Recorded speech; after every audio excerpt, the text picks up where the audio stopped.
Welcome to social post. నేను Nihal. So ఈరోజు మన దగ్గర రేవంత్ చలమల గారు ఉన్నారు. సార్తో మనం మాట్లాడదాం. Hello sir, welcome to social post. Hello అండి. సార్, ఇప్పుడు ప్రతి నెల 60,000 రూపాయలు హోమ్ లోన్ని అలా పెట్టడం మంచిదంటారా, లేకపోతే అదే 60,000 ఎస్ఐపి చేయడం మంచిదంటారా? బేసిక్గా హోమ్ లోన్ వర్సెస్ ఎస్ఐపి వచ్చినప్పుడు ఇక్కడ కాన్ఫ్లిక్ట్ అనేది చాలా ఎక్కువగా ఏర్పడుతూ ఉంటుంది. ఏమనంటే ఎస్ఐపిలో డబ్బులు పెడితే అది పెరుగుతున్న గ్యారంటీ నువ్వు ఇస్తావా? హోమ్ అనేది ఒక ఎమోషనల్ సాటిస్ఫాక్షన్, సొంత ఇల్లు ఉంటే ఒక భద్రతలాగా ఫీల్ అవుతూ ఉంటాం. ఇక్కడ రిస్క్ ఫ్రీ, ఎస్ఐపి అంటే రిస్క్, కొంత రిస్క్ ఉంటుంది. సో బేసిక్ ఇక్కడ పాయింట్ ఏంటి అని అంటే భద్రత ఇదంతా నిజమే, నేను కాదనట్లేదు. ప్రతి మనిషికి సొంత ఇల్లు ఉండాలి. కానీ దానికంటే ముందు మన ఫైనాన్షియల్ నీడ్స్ని అంటే ఐడెంటిఫై చేసుకొని మనం దానికి దక్క నిర్ణయం తీసుకోవడం చాలా అవసరం. There is nothing wrong in buying a house EMI మీద. There is nothing wrong in making SIP. రెండు తప్పు కాదు. కానీ ఇక్కడ మన పరిస్థితులను ఏంటో అర్థం చేసుకొని రెండు రకాల క్యాలిక్యులేషన్స్ నేను చెప్తాను ఒకసారి.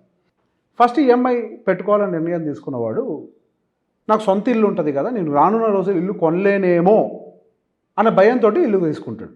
ఒక ₹1,00,00,000 ఇంటికి ఒక 20 లక్షలు డౌన్ పేమెంట్ కట్టి 80 లక్షలు లోన్ తీసుకుంటే 65,000 దాకా ఈఎంఐ వస్తుంది మంత్లీ. మీరు చెప్పిన 65,000 ఫార్ములా అదే. ₹1,00,00,000 ఇంటి ఫార్ములా అది.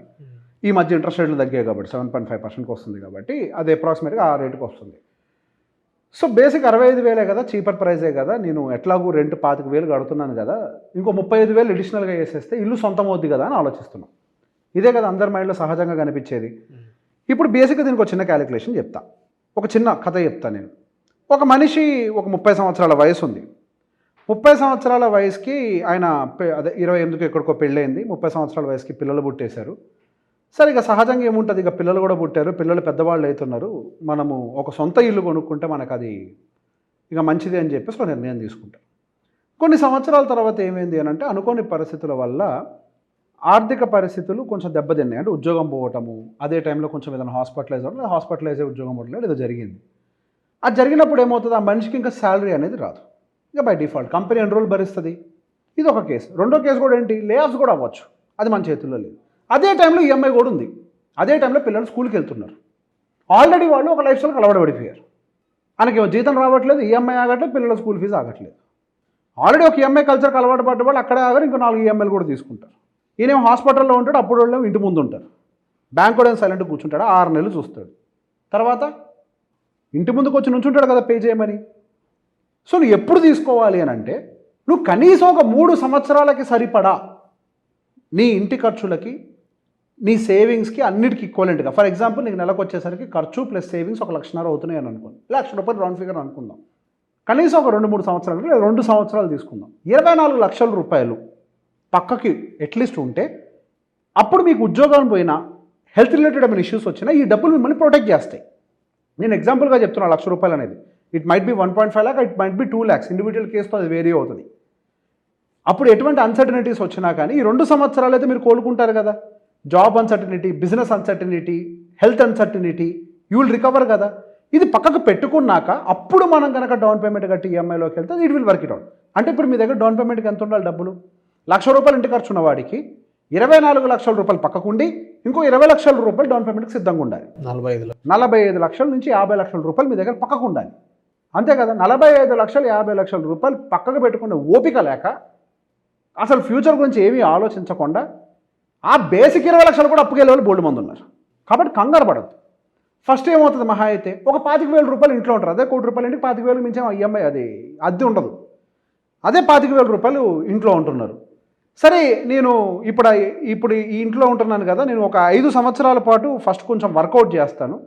నా దగ్గర 20 లక్షలు ఉన్నాయి, కానీ ఆ 20 లక్షలు అయితే నేను ఇప్పుడప్పుడే ముట్టుకోలే, ఫస్ట్ అయితే వాటిని పక్కన పెడుతున్నాను అని చెప్పేసి ఆ ₹20 లక్షల ఒక 12% రిటర్న్ తోటి ఎక్కడ మ్యూచువల్ ఫండ్స్ వాడు ఎక్కడ ఇన్వెస్ట్ చేసేసి పక్కన పడేశారు అని అనుకుందాం for the time being. Balance ₹35,000 ఉంటుంది కదా, బ్యాలెన్స్ ₹35,000 ఎస్ఐపి రూపంలో చేస్తున్నాడు అని అనుకుందాం. నెలకు ₹35,000 12% రిటర్న్ అప్రాక్సిమేట్గా మార్కెట్ రిటర్న్తో క్యాలిక్యులేట్ చేసి 5 years పక్కకు పెడితే ₹28 లక్షల వరకు కూడా ఆయనకి కార్పస్ ఏర్పడుతుంది. మరి ఈయన దగ్గర ఆల్రెడీ 20 లక్షల డౌన్ పేమెంట్ ఉంది కదా, దాన్ని కూడా ఆయన ఇన్వెస్ట్ చేసి పక్కన పెడితే ఒక 35 లక్షలు అవుతుంది. ఇక్కడికి కూడా నాకు డౌన్ పేమెంట్కి డబ్బులు జరుపు. అప్పుడు ఏం చేయాలి, again revise your targets to 10 years at least 10 yearsకి రివైజ్ అవ్వాలి. ఎప్పుడైతే మీ దగ్గర 2 yearsకి సరిపడా డబ్బులు ఉంటాయో అప్పటిదాకా మనం టార్గెట్ని రివైజ్ చేయాలి. ఇన్ బిట్వీన్ మనం దూకేమోనంటే మాత్రం దెబ్బ పడిపోద్ది.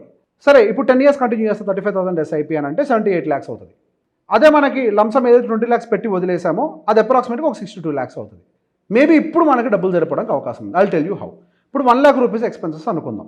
1 lakh rupee ఎక్స్పెన్స్ మనకి 10 years తర్వాత ఎంత అవుతుంది? యాస్టీస్గా same lifestyle same inflation continue అవుతుంది అని అంటే 1 lakh will become 2 lakhs. 2 lakh rupees expenses అని అంటే 2 yearsకి పక్కన పెట్టుకుంటే ఎంత అవుతుంది మీకు? అప్రాక్సిమేట్గా ఒక 48 lakhs అవుతుంది. 48 lakhs ఇందాక మన ఎస్ఐపి త్రూ సేవ్ చేసుకున్న అమౌంట్ 78 lakhs దాకా వచ్చింది. అందులోంచి 48 lakhs పక్కకు పోయినా కానీ ఇంకా బేస్ కేస్ సినారియోలో 30 లక్షలు మిగులుతున్నాయి. ఇక్కడ మనం ఆల్రెడీ పక్కకు పెట్టినటువంటి 20 లక్షల రూపాయలు 62 లక్షలు అయినాయి. 22కి 60 పాతయి, ఆ 20 30 మిగిలినాయి కదా, దాన్ని ఇటువైపు జత చేసినా కానీ బేస్ కేస్ సినారియోలో మనకి ఇంకొక 80 లక్షల నుంచి 90 లక్షల రూపాయల దాకా అవుతాయి అవి. ఇప్పుడు 80-90 లక్షలు డౌన్ పేమెంట్ కట్టుకొని అప్పుడు ఈఎంఐ పోవాలి. ఈ లోపల ఏం జరుగుద్ది? మీ శాలరీ కూడా హైక్ జరిగిపోయి ఉంటుంది. మీరు ఎక్కడ సెటిల్ అవ్వాలి కూడా మీకు క్లారిటీ వచ్చి ఉంటుంది.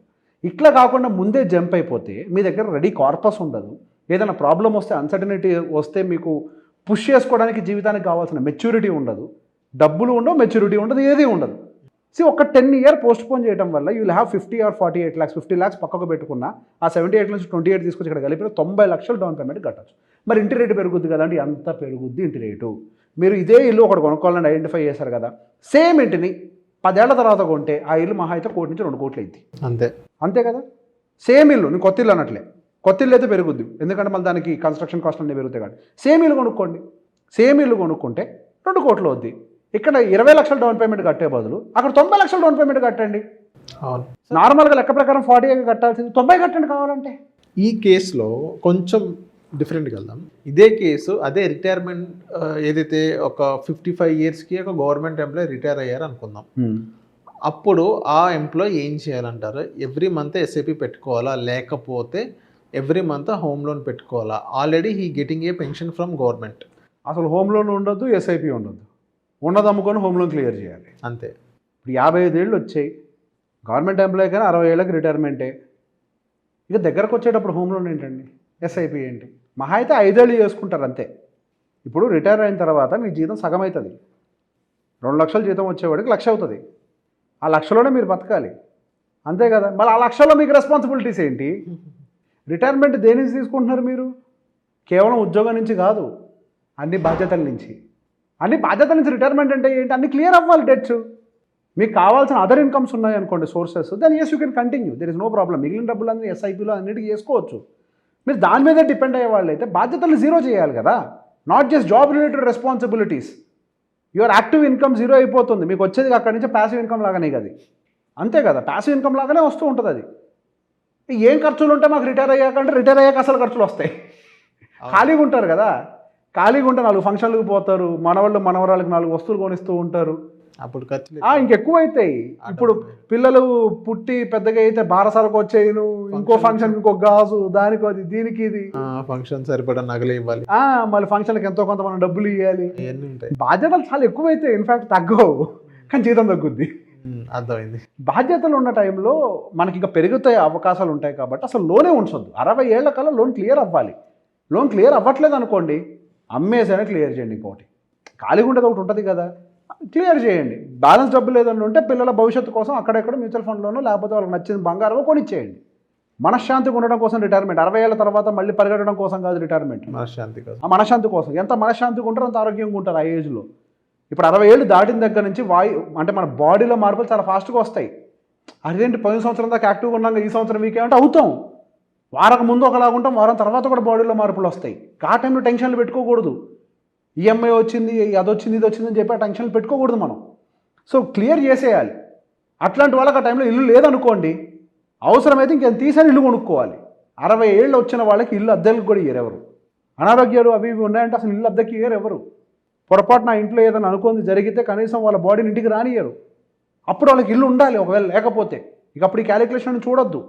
ఏదైనా ఉంటే పొలమో గిలమో అమ్మేసి ఫుల్ ఫ్లెడ్జ్డ్ కొనేయాలి ల్యాండ్, అది ఇంటిని. లేదా పిఎఫ్ డబ్బులు ఏదైనా వస్తుంటాయి కదా, పెన్షన్ ఏదో రిటైర్మెంట్ కార్పస్లు, ఆ రిటైర్మెంట్ కార్పస్ తీసుకొచ్చి కొనేసుకోవాలి. ఇక అప్పుడు కూర్చొని ఆలోచన చేయొద్దు. ఇప్పుడు నేను ఈఎంఐ పెడితే క్యాలిక్యులేషన్ బాగుంటుందా, ఎస్ఐపి పెడితే క్యాలిక్యులేషన్ బాగుంటుందా, అక్కడ క్యాలిక్యులేషన్లు పనిచేయవు. ఇన్వెస్ట్మెంట్స్ పెట్టేటప్పుడు కేవలం లెక్కలే కాదు, దీన్ని కూడా చూడాలి. ఈ శరీరాన్ని, ఇది ఎంత స్ట్రెస్ని భరించగలుగుతుందో అర్థం చేసుకోవాలి. ఫైనాన్షియల్లీ కావాల్సిన డబ్బులు వస్తున్నాయి అనుకోండి రకరకాల సోర్సెస్ నుంచి, ఏ ఆట ఆడినా జరుగుద్ది. అవును. కాబట్టి అక్కడున్న పరిస్థితులకు అనుకూలంగా మన నిర్ణయాలు తీసుకుంటూ ఉండాలి. సాధ్యమైనంత వరకు 2 సంవత్సరాలకు సరిపడా డబ్బులు మన దగ్గర లేకుండా ఇంటి ఈఎంఐకి దిగినా అనుకోని పరిస్థితుల మీదకి వస్తే సఫర్ అవ్వడానికి ఛాన్సెస్ ఉంటాయి. కాబట్టి నేను ఇల్లు కొనొద్దు అని అవుట్డేట్గా చెప్పలే, ఎస్ఐపి బెస్ట్ అని చెప్పట్లే, ఈఎంఐ బెస్ట్ అని చెప్పట్లే, ఏది చెప్పట్లే. There is no good, there is no bad. It is all about how you are organizing it. You organize it. If you have money enough, 2 yearsకి సరిపడా డబ్బులు ఉన్నాయి, వెళ్ళండి, ఏముంది అందులో. ఇంట్లో వాళ్ళ హ్యాపీనెస్ కంటే ఇంకేంటి ముఖ్యం, హ్యాపీగా కొనుక్కోవచ్చు అప్పుడు. Okay, so thank you sir మా సోషల్ పర్సన్. Most welcome.